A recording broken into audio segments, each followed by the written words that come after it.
Señoras y señores, muy buenas noches. Bienvenidos a Somos Nosotros. En las últimas horas ha empezado a quedar un poquito más claro algo que, bueno, en el ambiente económico y en el mundo financiero en realidad un poco se descontaba, pero evidentemente, bueno, va quedando claro que no va a llegar a la Argentina ni un dólar más del Fondo Monetario Internacional hasta que se defina quién gana las elecciones y, en todo caso, qué es lo que va a hacer con el país el que gane las elecciones a partir del próximo 10 de diciembre. No solamente del Fondo Monetario, de organismos multilaterales de crédito y también del sector privado. Es bastante razonable, nadie trae plata a un lugar donde, bueno, se tiene que definir finalmente quién manda. Y esa incertidumbre, bueno, en alguna medida es doble hoy en la Argentina,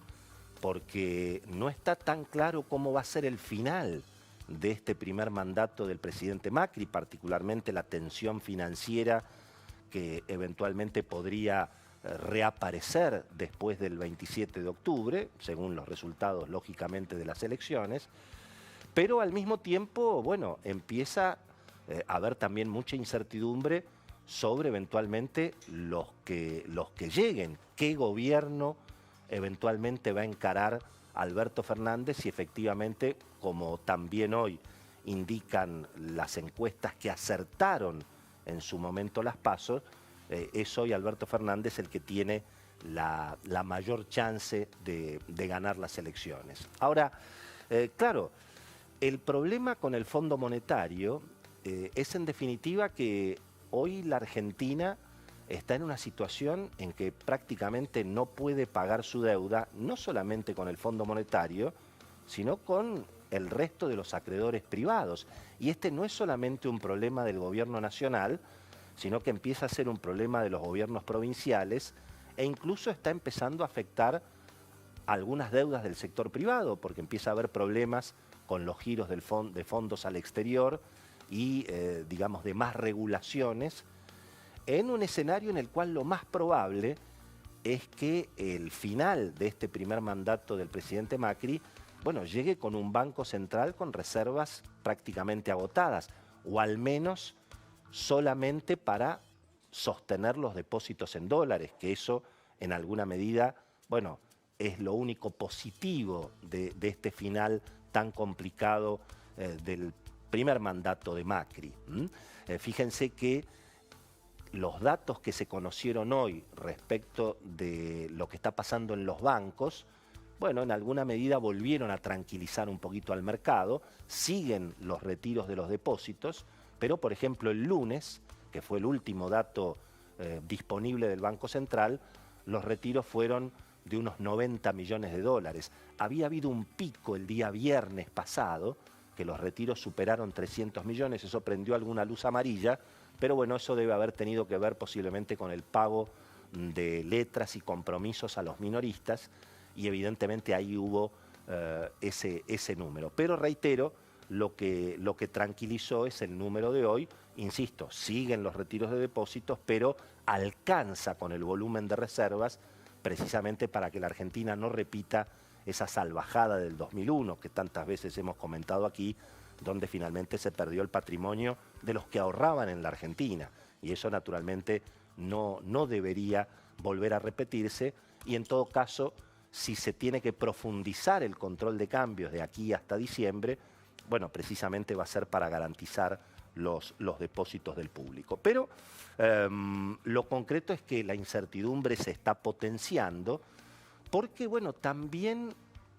han reaparecido los sectores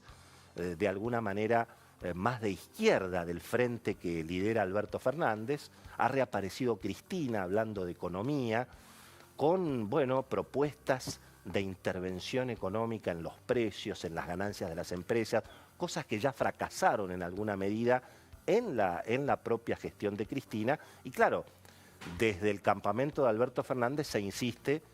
en que el candidato, bueno, rechazó justamente esa radicalización de Cristina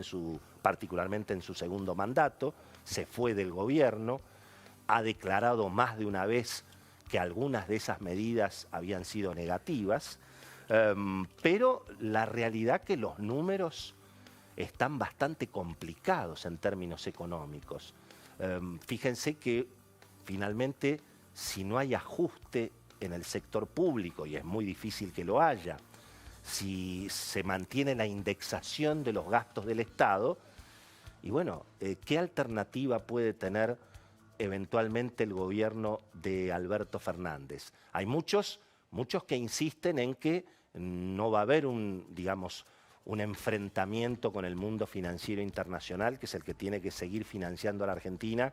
como fue prácticamente esa guerra después del default del 2001-2002.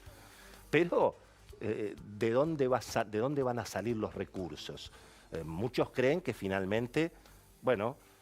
no se van a pagar los compromisos de la deuda, se va a aprovechar probablemente las devaluaciones que puedan seguir habiendo para un dólar súper alto y para poner impuestos y retenciones y eventualmente impuestos a los sectores de mayor poder adquisitivo, y que con un congelamiento de precios, salarios y eventualmente prestaciones sociales, bueno, se pueda vivir con lo nuestro. Este sería uno de los análisis que hay.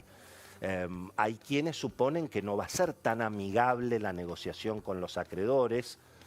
De hecho, justamente cuando el Fondo Monetario informa que hasta que no se sepa quién gana y hasta que no se sepa qué va a ser el que gana, acá no entra un dólar más. Y bueno, la pregunta precisamente es cómo se va a enfrentar las deudas que hay,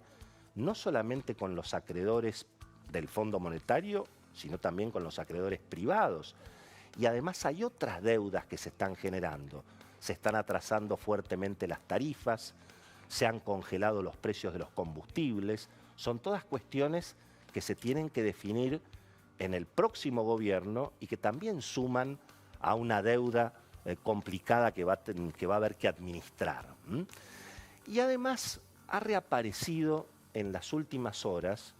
un tema que, si se quiere, no es nuevo, que en principio nos afecta a los periodistas, pero en todo caso sería lo de menos, pero que significa también un interrogante desde el punto de vista de las políticas económicas que vienen. Y es esta obsesión que hemos visto, que lo vimos mucho durante el gobierno de Néstor Kirchner y del gobierno de Cristina, esta obsesión del gobierno o de los gobiernos o de las autoridades con la opinión de los periodistas, con el punto de vista de los periodistas, con esta idea de que los problemas en realidad los generan los periodistas cuando los comentan, que la realidad no es que los periodistas comentan la realidad, sino que la generan. Algo así como, no es que hay una corrida contra el peso, sino que como los periodistas informan que hay una corrida contra el peso, entonces la generan. Recuerden que siempre la teoría de Cristina fue que ella en realidad no hacía macanas, sino que eran los periodistas los que engañaban a la gente y que en realidad se perdieron las elecciones y ganó Macri, no porque el gobierno de Cristina hubiera hecho, digamos, hubiera errado en las políticas, sino porque la gente estaba engañada. Y eso tiene mucho que ver con justamente esta idea de no cometer los errores del pasado. Eso es lo que promete Alberto Fernández y además dice, bueno, yo me enfrenté con Cristina precisamente por esa radicalización. Ahora, claro, no cometer los errores del pasado, ¿fueron errores o era el periodismo que inventó que eran errores? ¿El cepo cambiario fue un error o fue una sana administración de la política exterior?